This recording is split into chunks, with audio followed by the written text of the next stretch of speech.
네, 하나님 말씀은 사도행전 7장 9절에서 26절인데 내용이 좀 길어서 20절에서 26절까지만 읽도록 하겠습니다. 사도행전 27장 9절에서 26절인데 20절에서 26절까지 읽습니다. 여러 날 동안 해도 별도 보이지 아니하고 큰 풍랑이 그대로 있음에 구원의 여망마저 없어졌더라. 여러 사람이 오래 먹지 못하였음에 바울이 가운데 서서 말하되 여러분이요 내 말을 듣고 글에 대해서 떠나지 아니하여 이 타격과 손상을 면하였더라면 좋을 뻔하였느니라. 내가 너희를 권하노니 이제는 안심하라. 너희 중 아무도 생명에는 아무런 손상이 없겠고 오직 배뿐이라. 내가 속한 바 곧 내가 섬기는 하나님의 사자가 어젯밤에 내 곁에 서서 말하되 바울아 두려워하지 말라. 내가 가이사 앞에 서야 하겠고 또 하나님께서 너와 함께 항해하는 자를 다 내게 주셨다 하였으니 그러므로 여러분이여 안심하라.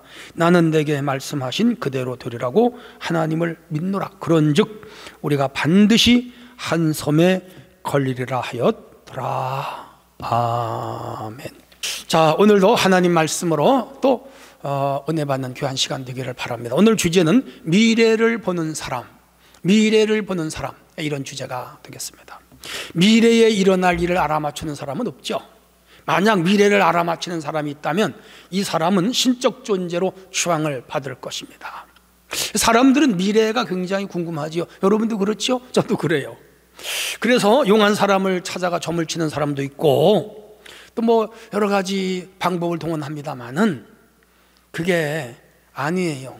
알아맞추기가 어렵고 알아맞혀지지도 않아요. 고대인들은 전쟁을 하러 나갈 때 영매쟁이를 찾아가서 신탁을 했죠. 뭐 유럽이나 우리나라나 같아요. 고대 사람들 그렇게 살았습니다. 근데 신탁도 맞질 않아요. 현대인들은 과학 통계에 의해 미래를 예측한 건 나죠. 경제 위기가 온다거나 이상기후가 온다거나 또 올해 비가 많이 온다거나 금융위기가 온다거나 이런 것들은 전문가들의 데이터 분석을 통하여 예측하는 거라 대략 맞아요. 전문가들의 말을 듣는 건 중요하죠. 어떤 분야에 상당한 식견을 가져거나 또 석학들의 의견은 참고를 반드시 해야 됩니다. 주식을 투자할 때, 또 빠져야 할 때, 집을 사야 할 때, 사지 말아야 할 때, 유망 직종과 또 사양 산업 이런 것들을 전문가들은 알죠. 중요하죠. 그런 사람들의 말에 귀를 기울이는 것은 성패를 가늠할 수 있는 중요한 척도가 되기도 합니다. 하지만 개개인의 미래를 예측하고 알아맞추는 것은 불가능합니다. 내가 이 사업에 시작에 돈을 벌지 망할지, 또 내가 몇 살까지 살지 죽을지, 내가 큰 병에 걸릴지 안 걸릴지, 우리 자녀들이 미래가 어떻게 될지 아무도 몰라요. 그 미스테리온이에요. 숨겨져 있어요. 감춰져 있죠. 자, 그래서 가장 정확한 미래는 내가 만드는 것이다, 그렇게 주장하는 분들이 있어요. 설득력이 있죠. 내가 좋은 직업을 갖거나 바른 사업을 하거나 또 돈을 많이 벌거나, 그래서 자기가 꿈꾸고 계획한 바를 자기가 만들어가는 것도 상당한 일리가 있다, 설득력이 있다, 그렇게 생각합니다. 엘빈 토플러라고 있으면 지금 많이 들으셨지만은 40년 전에 40년 후에는 이런 일이 일어난다. 예를 들어서 지식의 과부하, 또 권력의 이동, 디지털 혁명, 이런 것들이 일어난다 그랬는데 일어났어요. 세계적인 석학이니까 이 사람들은 과학적 데이터에 의해서 미래를 분석하는 탁월한 능력이 있죠. 이제 그런 분들의 말을 인류는 귀를 기울이는 게 중요하죠. 하지만 세계적인 석학도 큰 틀에서는 미래를 보지만 개인적으로 어느 미래를 내다본다는 건 어려워요. 그런 사람들도 자기가 죽을 날은 몰라요. 자기가 무슨 병에 걸릴지 아무도 몰라요. 세계적인 부자들이 왜 암에 걸리겠어요? 그거 알면 암에 걸리겠어요? 안 걸리죠. 그러니까 모른다는 거예요. 자, 그런데 오늘 본문을 보면 미래를 보는 눈을 가진 사람이 있어요. 정확하게 알아맞히던 사람, 바울이에요. 알렉산드리아호를 타고 이제 이 이스라엘에서 가이사랴에서 배를 타고 쭉 이제 터키 남쪽 연안을 돌아서 지중해, 그 다음에 아드리아 배를 그 바다를 걸쳐서 로마로 건너가는 배를 탔습니다. 그런데 이 276명이 타고 가죠. 풍랑을 만났어요. 근데 그가 앞으로 풍랑을 만난다고 예측했어요. 가지 말자 그랬어요. 그런데 뱃사람들이 바울의 말을 듣지 않고 가다가 풍랑을 만나서 배가 좌초되고 짐은 다 잃어버리고 엄청난 재산 손실이 났죠. 간들간들하게 생명은 구원을 받아서 멜리다라고 하는 섬에서 그들이 겨울을 나서 로마로 건너가는 그런 이야기가 사도행전 27장에 담겨져 있습니다.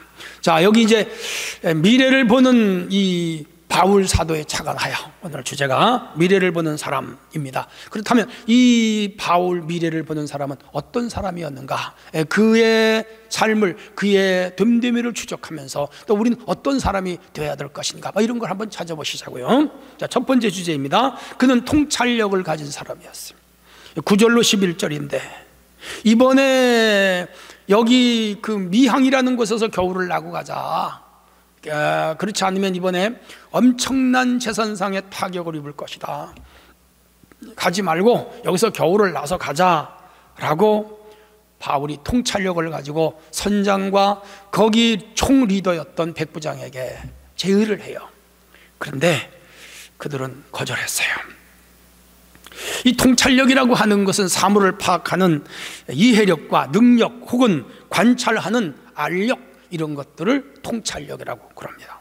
바울은 예루살렘에서 복음을 전할 때 천하를 어지럽게 하는 자며 유대인에게 소요를 일으키는 자라고 이제 그리고 성전을 더럽히는 자라는 이단, 이렇게 한 세 가지 죄명을 씌워서 그들이 이스라엘에서 재판을 하여 그를 죽이려고 그랬어요. 근데 바울은 로마 시민권을 가진 자잖아요. 그래서 나는 재판을 받으려면 이 땅에서 받지 않고 로마인이니까 가이사 황제 앞에 가서 정정당당하게 재판을 받겠다. 그렇게 해서 가이사라 구치소에 2년간 구류되었다가 총독이 바뀌면서 이제 부랴부랴 로마로 압송을 하는데 바울이 그 배를 타고 지금 가고 있는 거예요.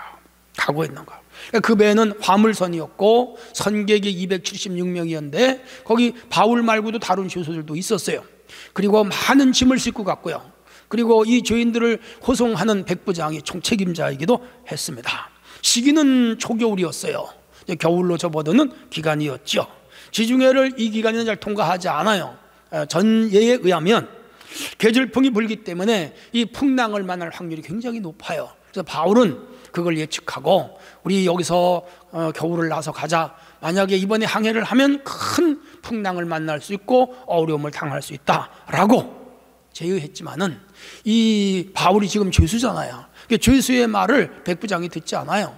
그리고 선장과 항해사의 말을 들어요. 선원들의 말을 들어요. 그래서 우리가 베닉스에 가서 겨울을 나고 가자는 의견을 따라 그리로 가다가 큰 풍랑을 만났습니다. 우리나라 여름 태풍 올라오듯이 그런 풍랑이 이 지중해와 아드리아해에 겨울이면 일어났던 것이죠. 그래서 이 배가 가다가 그 풍랑 이름이 유라굴로라는 풍랑인데 배 이름은 알렉산드리아고요. 엄청난 풍우대작. 그래서 배 안에 있는 그 화물을 다 바다에 던져버리고 배는 산산조각이 났고 아주 다행히 276명만 육지로 기어 올라가가지고 멜리드라고 하는 섬에서 겨울을 나고 그 후에 로마로 건너갔죠. 이게 27장의 전반적인 개요예요. 통찰력을 지닌 바울의 말을 들었더라면 화물도 잃지 않고 이 사람들이 초죽음이 되지 않고 두려움에 떨지 않았을 텐데 바울의 말을 듣지 않은 것이 화근이었죠. 바울의 예측 능력은 정확했어요. 그런데도 백부장은 바울의 말을 안 들어요. 왜? 죄수니까. 듣지 않았죠. 우습게 여겼죠. 바울의 말을 듣는다면 이 백부장의 체면을 구기고 리더십에 어떠한 손상이 온다, 아마 그렇게 생각했던 것 같아요. 그래서 여론에 편승하여 다수의 의견을 따라갔습니다. 하나님의 일은 다수의 의견을 따라가는 게 아니에요. 언제나 하나님의 지시를 말하는 사람의 주장을 따라가는 것이 맞아요. 그 결과 죽을 고생을 하고 재물을 잃고 말았다. 앞에서 말씀드렸죠.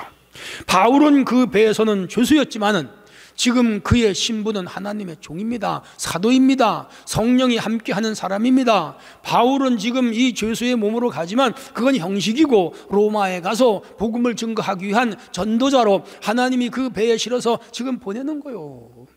대단한 사람이죠. 능력 있는 사람, 권능 있는 사람, 영적 권위가 있는 사람, 하나님과 교통하는 사람, 천사가 도와주는 사람, 하나님이 임마누엘 하는 사람이에요. 이 말을 들었어야지. 사람들이 그걸 알 턱이 없죠. 오늘 교회의 말을 들어야 되고, 그리고 주의 종들의 말씀을 들어야 되는데, 사람들이 인위적인 판단으로 우습게 여기거나 묵살하거나 비아냥거리거나 가볍게 여겨요. 그래서 큰 고난을 당하는 사람들 많이 봅니다. 우리가 일생을 살아가면서 통찰력 있는 사람의 말에 귀를 기울이는 것은 중요하다고 위에서 말씀드렸습니다. 미래 산업의 유망 직종이 있어요. 우리는 이런 전문적인 사람들의 말을 듣는 건 중요해요. 예를 들면 고령화의 증가로 노인 전문 사회복지사라든지 간호사, 간병인, 실버시터 혹은 장례 지도사 앞으로 뜨는 직종입니다. 지금도 좋은 직종이에요. 건강 전문 웰빙을 추구하는 시대이기 때문에 건강 상담 전문가, 의료 코디네이터, 첨단 의료기기 개발자, 영양사, 식품공학자 앞으로 뜨는 직업입니다. 사회 안전 구조의 변화에 따라 힐링 강사, 다문화 강사, 결혼 이민 지원 전문가 뜨는 직업이에요. 이런 쪽으로 자기의 미래를 정하면 밝죠. 환경 문제 관심 증대에 따라서 그린 에너지 연구가라든지 기후 변화 전문가, 친환경 자동차 개발자, 앞으로 플라잉카, 공중을 비행기가 날아다니는 자동차가 날아다니는 이런 거 기술 가진 사람은 직종이 좋죠. 첨단 기술 융합 발전에 따라서 유비쿼터스라든지 이런 개발자라든지 방송통신 기술자, 응용 소프트웨어 개발자, IT 개발자들 앞으로 끊임없이 일어납니다. 반도체 분야에서 일하는 사람들 앞으로 직업이 유망하고요. 또 전문직 서비스 산업의 발달에 따라 경영 컨설턴트 이런 자격 따면 좋아요. 보험 전문가, 변리사, 호텔리어, 그리고 커리어 코치, 마케팅 전문가, 이런 것은 앞으로 뜨는 직종입니다. 이 통찰력을 가진 전문가들의 미래 상당히 밝은 직업군에 대하여 말하는 것은 귀 기울여 들어야 되고, 젊은이들이 대학을 가거나 전공을 선택할 때 이런 전공을 선택하면 유리하죠. 가장 전망이 밝은 직업은 교육사업에 종사하는 것으로서, 왜냐하면 첨단 과학 사회로 나갈수록 인간은 고도의 지식을 요하게 되고, 그 고도의 지식은 어디서 얻죠? 학교에서 얻죠. 학원 같은 데서 얻죠. 그래서 남을 가르치는 직업을 가진 사람들은 인류가 존재하는 한 가장 안정된 직업일 거다, 그렇게 생각하고, 공무원도 같은 계열에 들어간다고 생각을 합니다. 이러한 통찰력은 전문가들의 종합적인 주장이니까 귀 기울여 들어야 돼요. 우리가 일반 세상을 살아가면서도 지혜로운 선택은 굉장히 중요하고요. 자, 근데 영적 통찰력은 또 다른 측면이에요. 그래서 오늘 우리는 이 영적 통찰력을 가진 사람들을 따라가야 믿음이 자라고, 기도 생활을 바로 하고, 축복을 받고, 은혜를 받고, 경건한 신앙생활을 하면 우리의 삶의 기반이 흔들리지 않을 수 있다 하는 것을 여러분에게 말씀드리고 있습니다. 그러기 위해서는 이 전문적인 신학을 전공한 주의 종들, 그리고 전문 목회자, 영적인 능력을 가진 주의 사람들의 이 통찰력에 따라 신앙생활을 하는 게 중요하죠. 그래서 교회 생활을 성실하게 하고, 성경을 부지런히 읽고, 기도 생활을 많이 하고, 성령 충만하고, 영적 능력을 가지고 하나님의 말씀을 가르치는 지도자를 따라 안정되게 살아가면 그 심령이 안정되고, 정신세계가 안정되고, 생활이 안정되고, 그리고 이 복잡한 세상에서도 근심, 걱정, 염려 없이 평안하게 살아갈 수가 있는 거죠. 그러므로 우리 성도들은 교회 지도자들의 말씀을 잘 따라 살아야 영혼이 잘 되고 범사가 잘 되고 큰 건 할 수가 있습니다. 그래서 이 신앙생활이 안정된 사람들은 직장도, 사업도, 가정도, 결혼생활도, 자녀교육도, 인간관계도 다 안정되게 살아가고, 마지막에는 굉장히 인정받고 칭송받는 좋은 인물로 살아갈 수가 있고, 경건한 가정을 만들 수 있고요. 그리고 그 자녀와 후손들까지도 복을 받는 것을 알 수가 있죠. 그러므로 저는 우리 성도들이 이 바울의 통찰력을 우리가 교훈 삼아 이제 우리 인생을 살면서 전문가의 의견도 따르고, 교회에서 지도자의 말씀을 잘 따르면 가장 큰 통찰력을 가지고 우리 인도하는 분은 주님이시죠. 말씀에 귀를 기울이고 믿음 생활 잘하는 성도가 되어지기를 주의 이름으로 부탁합니다. 자, 바울은 예측 능력을 가진 사람이다 그랬어요. 그렇다면 또 그 사람은 어떤 사람이었는가? 두 번째 주제입니다. 바울은 하나님과 동행하는 사람이었어요. 23절로 24절입니다. 하나님의 사자가 어젯밤에 내 곁에 서서 말하되 바울아 두려워하지 말라. 내가 가이사 앞에 서야겠고 또 하나님께서 너와 함께 항해하는 자를 다 내게 주셨다. 지금 배가 요즘 이력 편주하고 있어요. 요동치고 있어요. 이제 파손하면 죽어요. 절망과 낙심 속에 있는 그들 앞에 하나님의 천사가 바울을 찾아왔어요. 확신을 줘요. 바울아 두려워하지 말라. 이 배는 무사히 너희는 살아나. 배는 파손돼도 이 276명은 내가 너에게 붙였다. 그리고 너는 가이사 앞에 가서 재판을 받게 될 거니까 생명에 아무 지장이 없다라고 확신을 줬어요. 대단하잖아요? 대단하잖아요? 그러니까 지금 백부장에 의해서 배가 움직였는데 하나님께서 천사를 보내서 바울에게 리더십을 강화시켜주고 그 276명이 이제는 백부장의 말을 따르는 게 아니라 바울의 말을 따르는 사람들로 바꾸어 주셨고, 바울의 영적 권위의 인정을 받게 됐고, 그 276명의 생명을 바울이 책임지게 되는 놀라운 역사가 일어났어요. 모르긴 몰라도 그 276명이 다 예수 믿게 됐을 거라고 생각을 해요. 놀라운 일이 아니에요? 이것은 하나님에 대한 바울의 사도의 확실한 믿음의 결과였죠. 바울은 다메섹에서 주님 만나잖아요. 사도행전 9장의 스토리는 여러분 잘 아시니까 3일간 눈이 멀었어요. 기독교를 박해하던 자였잖아요. 기독교를 잔멸하러 가다가 그 일을 만난 거죠. 아나니아 선지자에 의해서 안수받고 눈에서 비늘 같은 것이 쏟아지면서 눈을 뜨게 됐잖아요. 그리고 그가 예수님 만나잖아요. 그리고 그는 180도 새 사람으로 변화됐어요. 거대한 회심이 일어난 거죠. 그날부터 죽을 둥 살 둥 오직 예수 복음만을 위하여 살게 됩니다. 전 생애를 복음 전도에 바쳤죠. 20년 넘게 소아시아 지역을 3차례에 걸쳐서 전도 여행을 하면서 북유럽 그리스까지 다 복음화를 시킨 사람이잖아요. 그게 이제 60이 넘어서 로마로 가는 거예요. 그리고 거기 가서 사실은 순교를 하는데 전도하러 지금 가는 거예요. 마지막 길이죠. 4차 전도에 죄수가 되게 하여 로마에 전도하게 하여 보내는 하나님의 섭리가 지금 이 사건 속에 작용하고 있는 거예요. 마치 요셉을 형들이 팔아 애굽의 종살이 감옥살이 그 가는 길이 힘들었지만 애굽의 총리가 되게 하는 길이었잖아요. 하나님의 숨은 뜻이 계셨잖아요. 바울에게도 이런 섭리가 지금 작용하고 있는 큰 풍랑을 만났지만 이것이 원인이 되고 인연이 되어 더 큰 사도로 쓰임받게 하시는 하나님의 프로비던스, 즉 섭리를 볼 수가 있는 거죠. 그래서 그날 밤에 하나님이 사자를 바울에게 급하였죠. 바울아, 걱정하지 말아라, 안심해라. 그러면서 이 바울에게 하나님이 동행해 주심을 오늘 여기서 볼 수가 있습니다. 바울이 비시디아 안독에서 전도할 때 영생을 주기로 작정된 자가 다 믿더라. 사도행전 13장 48절. 루스드라에서 복음을 증거할 때 이군이온과 이쪽 안독에서 온 유대인들이 폭동을 일으키고 바울을 돌로 쳐 죽여서 성 밖에 버렸는데 하나님 살려줘. 그때 3층 천을 갔다 왔을 거로 추측해요. 사도행전 14장 19절로 20절. 빌립보에서 바울이 전도할 때 루디아를 만났고 또 감옥에 들어가서 간수장을 만나서 빌립보의 감옥에 섰는데, 교회가 섰는데, 이게 다 하나님의 함께 하심 속에 일어난 역사들이에요. 그러니까 바울이 어디를 가든지 하나님이 그 함께 했다는 거죠. 고린도에서 바울이 복음을 증거할 때 폭동이 일어나 바울을 죽이려고, 여기서 바울이 거기 떠나려고 했더니 하나님이 바울아 두려워하지 말라, 이 성에 내 백성이 많다. 사도행전 18장 10절. 그래서 고린도 교회가 유명한 교회가 된 거예요. 바울 전 생애를 통하여 바울이 어디를 가든지 하나님은 바울과 동행했어요. 도와주었어. 그의 사역 속에 깊숙이 하나님이 개입하셨어요.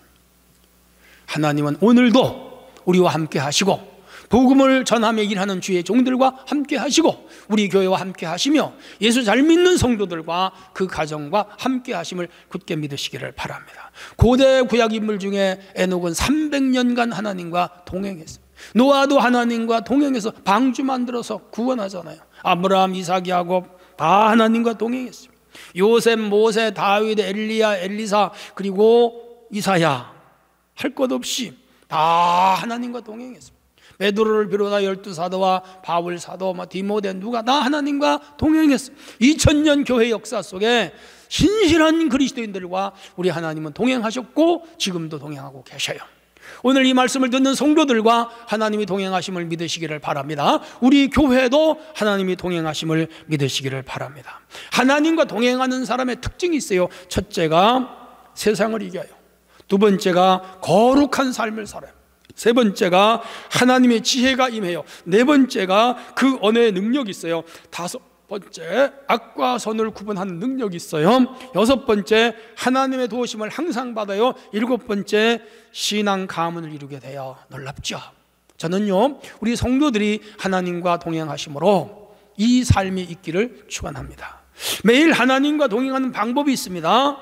나의 영적 삶을 발전시켜야 돼. 성경 읽고 기도하고 부지런히 교회 다니고 목사님들의 가르침을 받고 교회에서 활동을 하면서 이 영적 능력, 영적 힘을 개발해놔요. 두 번째가 매일 하나님께 자신의 삶을 공개해야 돼. 좋은 거든 나쁜 거든 죄가 있어도 공개해야 되고 좋은 것도 공개하면서 주님과 뭐지요? 커뮤니케이션이 일어나야 돼.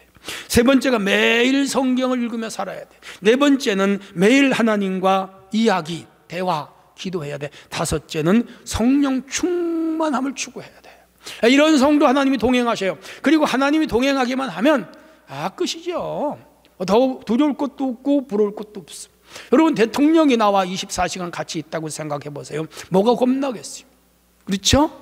예. 대구룹 회장님이 내가 사원인데 나와 24시간 같이 있다면 뭐가 두렵겠어요? 걱정 없어요. 하나님이 나와 함께 전지전능 무소불능하신 분이잖아요. 우주에 편만하시고 우주를 창조하신 이 역사의 주인이신 주께서 나와 함께 한다? 그거 끝난 거 아니에요? 여러분, 하나님이 동행해 주심을 굳게 믿으시기를 바랍니다. 어떤 젊은이가 꿈에 하늘나라 올라갔어요. 천사가 데리고 다니면서 여기저기 보여주는데 세상 사람들이 살아가는 이 발자국을 모래밭 같은 데다 쫙 박아놨더래요. 그 사람이 걸어간 발자국과 그 옆에 주님이 같이 걸어가는 발자국이 두 개 쫙, 그래서 감격했어요. 그런데 어느 한 구간을 지나가다 보니 자기 발자국만 있고 발자국이 하나만 있고 하나가 없어진 거라. 근데 그 시기를 돌아보니까 자기가 인생에서 제일 힘들고 어려운 기간이었더라는 거라. 그래서 물었어요. 주님 앞에, 주님, 제가 이 시기가 가장 어려운 시기였는데 왜 주님 발자국은 없고 내 발자국만 있습니까? 섭섭합니다. 그랬더니 주님이 그러시더래요. 그때 내가 너무 힘들어해서 내가 너를 업고 걸었다. 이 발자국은 너 발자국이 아니고 내 발자국이다. 그래서 이 젊은이가 감격해서 흐느껴 울다가 꿈에서 깨어났다. 뭐 지어낸 이야기인지 진짜인지는 모르겠습니다만 의미가 있어요. 하나님은 우리와 함께 하시면서 특별히 내가 어려울 때, 힘들 때, 병들 때, 가난할 때, 낙심할 때, 절망할 때, 좌절할 때 도저히 해결할 수 없는 큰 문제 앞에 다다를 때 주님은 나를 업고 가신다. 힘이 되잖아요. 그래서 두려워 말라, 놀라지 말라, 내가 너와 함께 함이니라, 내가 너를 지켜주리라, 내 의로운 오른손으로 너를 붙잡아 주겠다. 얼마나 힘이 돼요. 이런 말씀을 생각하면서 주님 동행하심에 큰 믿음으로 흔들리지 않기를 바랍니다. 할렐루야.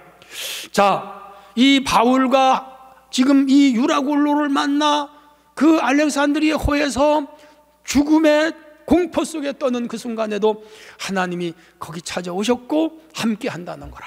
그리고 이 276명도 내가 지켜주겠다는 거라. 얼마나 유력해 돼요. 코로나19와 여러 가지 경제 한파로 많은 어려움, 또 겨울 추위까지 덮쳤어요.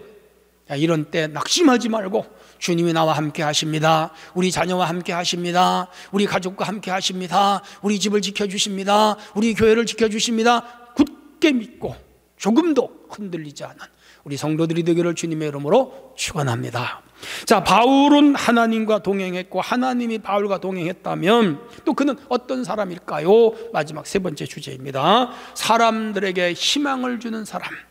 22절로 26절 앞에 생략하고, 그러므로 여러분이여 안심하라. 나는 내게 말씀하신 그대로 들으라고 하나님을 믿노라. 그런즉 우리가 반드시 한 섬에 걸리리라.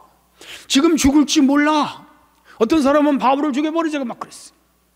상당히 어려운 상황이었어요. 근데 하나님의 사자의 내방을 받고 이 바울은 그들을 지금 안심시켜요. 여러분 안심하세요. 두려워하지 마세요. 이제는 먹어도 됩니다. 그리고 우리 죽지 않습니다. 내가 믿는 하나님 말씀했습니다. 우리가 한섬에 걸릴 것입니다. 여러분 우리에게 희망이 있습니다. 우리에게는 빛이 있습니다. 우리는 이제 가족을 만나게 될 것입니다. 얼마나 힘이 돼요. 그래서 22절로 26절의 말씀을 제가 요약을 좀 더 할게요. 안심하라, 생명의 손상이 없다. 자신이 믿는 하나님이 자신에게 사자를 보내오셨다. 우리 모두 로마로 갈 수 있다. 여러분 생명을 하나님 보장해 주신다. 우리는 자신은 하나님을 믿는다. 한섬에 걸리게 될 것이다. 이게 22절로 26절의 핵심 내용이에요. 전체적인 그 핵심 내용 구성을 보면 희망적인 메시지, 소망적인 메시지요. 죽게 된 사람에게 죽지 않는다. 로마로 갈 수 없을 줄 알았는데 가게 된다. 가족을 만나지 못할 줄 알았는데 만나게 된다. 지금 바다에서 고생하는데 육지로 올라간다. 뭐 이거 하면 희망 끝 아닙니까? 하나님이 그들을 도우신다 이 말이에요. 그래서 그 배 탄 사람들에게 확신을 줬지요. 용기를 줬지요. 힘을 줬지요. 여러분 희망은 확신을 주고 용기를 주고 또한 새로운 비전과 포부를 갖게 하는 놀라운 힘을 갖잖아요. 그 말대로 됐어요. 이루어졌습니다. 27장에 읽어보세요. 바울이 한 말대로. 왜? 하나님이 그렇게 말씀하셨기 때문에. 복음 전도자는 사람에게 희망을 주는 사람이죠. 복음 전도자는 세상에 희망 주는 사람. 다시 말하면 교회는 사람에게 희망을 주고 교회는 이 세상에 희망을 주는 사람. 절망한 사람에게 희망을 주고 꿈이 없는 사람에게 비전을 주고 낙심한 사람에게 용기를 주고 좌절한 사람에게 다시 일어서게 하고 뭐 이런 동기를 부여합니다. 복음의 주체는 누구예요? 지저스 크라이스트, 예수 그리스도이기 때문에 그렇고 바로 하나님이 함께 하시기 때문에 그래요. 우리 예수님은 인류에게 희망을 주셨죠. 그래서 국가에 희망을 주셨고 개인에게 희망을 주셨고 교회에 희망을 주셨고 질병을 가진 자, 가난한 자, 포로된 자, 눈먼 자, 갇힌 자를 다 해방시키시는 우리 주님이잖아요. 여러분 중에 혹시 절망한 분 있습니까? 낭망한 분이 있습니까? 앞길이 캄캄한 분이 있습니까? 희망을 잃어버린 분이 있습니까? 희망을 찾아야 됩니다. 우리 예수 그리스도는 우리에게 희망을 주시는 분입니다. 그분을 의지하시고 십자가를 굳건하게 붙잡으시며 말씀을 바라보시기를 바랍니다. 키엘케고로 덴마크의 고독의 철학자예요. 죽음에 이르는 병이라는 책을 썼죠. 이 책에서 사람을 죽음으로 몰고 가는 병이 있는데 그게 뭐냐? 절대 절망이라는 거예요. 절대 절망은 인간을 죽음으로 몰고 가는 거라. 이 세상은 그런 성격이 있어요. 그런데 우리 주님, 우리 하나님은 절대 절망에서도 우리에게 희망을 줘요. 복음은 우리에게 희망을 줘요. 굳게 믿으시기를 바랍니다. 정약전이라는 사람, 정약용이 형제잖아요. 신유박해 때 16년 동안 흑산도에 유배되어 갔어요. 귀양살이 한 거죠. 그곳에서 흑산도 근해의 생물을 직접 채집하고 관찰해서 자산보호라는 책을 만들었습니다. 그 16년 귀양살이 무슨 희망이 있겠어요? 오늘 왕이 사약을 잃으면 죽는 거지. 그런데도 그는 거기서 희망을 잃지 않고 그 흑산도에 서식하는 모든 식물을 채집하여 책을 만들었어요. 자산보호. 근데 그 책이 얼마나 잘 만들었는지 지금도 식물학자들이 참고하는 좋은 책이에요. 여러분, 어떤 상황에서도 희망을 가진 사람은 절망하지 않습니다.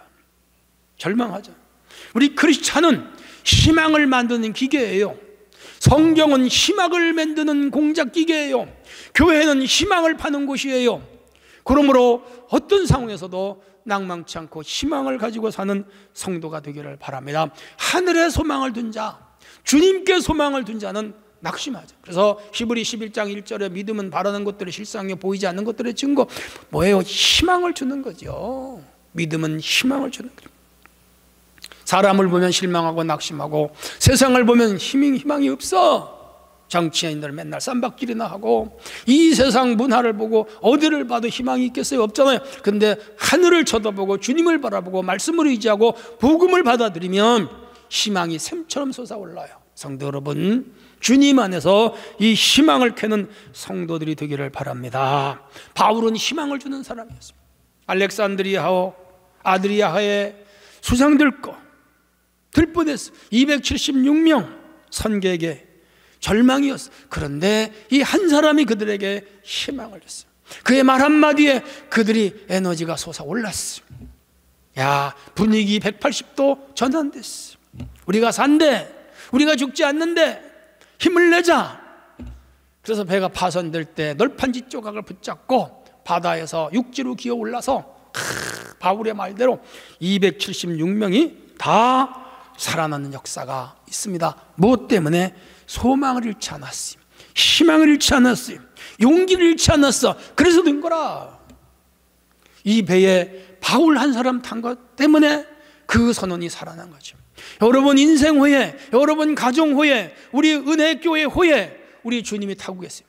바울보다 위대하신, 베드로보다 위대하신, 모세보다 위대하신 분, 천사보다 위대하신 선장이 지금 우리와 함께 하고 있음을 믿으시기를 바랍니다. 진실로 각 사람은 그림자 같이 다니고 헛되늘에 부묘하며 재물을 쌓으나 누가 취하려는지 모릅니다. 주여 내가 무엇을 바라리까? 나의 소망은 주께 있습니다. 시편 39편 6절 7절에 이 시인은 소망을 하나님께 두는 거지. 나의 영혼이 잠잠히 하나님만 바람이라 대저 나의 소망이 저로 쫓아오는 저가 누구요? 예수 그리스도로부터 오는 거죠. 여러분 주님이 주시는 희망을 붙잡고 어떠한 상황에도 절망치 않기를 바랍니다. 이제 우리 자신을 살펴야 돼요. 나는 사람에게 꿈과 희망을 주는 사람인가? 절망을 주는 사람인가? 나는 희망을 품고 사는가? 절망을 가지고 사는가? 나는 내 공동체의 희망적인 사람인가? 좌절을 주는 사람인가? 돌아보셔야 돼요. 나는 사람들에게 긍정적인 영향을 주는 사람인가? 부정적인 영향을 주는 사람인가? 살펴보아야 돼요. 매일 자문자답하면서 우리 희망을 주는 사람이 됩시다. 여러분 가정에 희망 주는 사람, 여러분 직장에서 희망 주는 사람, 여러분이 속한 공동체에 희망을 주는 사람, 우리 교회에 희망을 주는 사람들이 될 수 있기를 바라며, 간혹 좌절을 주고 절망을 주고 낙심을 주는 사람들이 있어요. 그건 마귀로부터 온 성향이야. 하나님으로부터 온 성향은 안 그래. 어떤 상황에도 걱정하지 마. 하늘이 무너져도 솟아날 구멍이 있어. 오늘보다 내일이 좋을 거야. 걱정하지 마. 하나님께 짐을 맡겨. 주님이 책임져.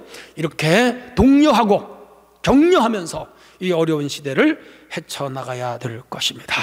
자, 이렇게 해서 바울이 희망을 주는 그 희망으로 오늘 선객 276명이 용기를 얻어 살아났다.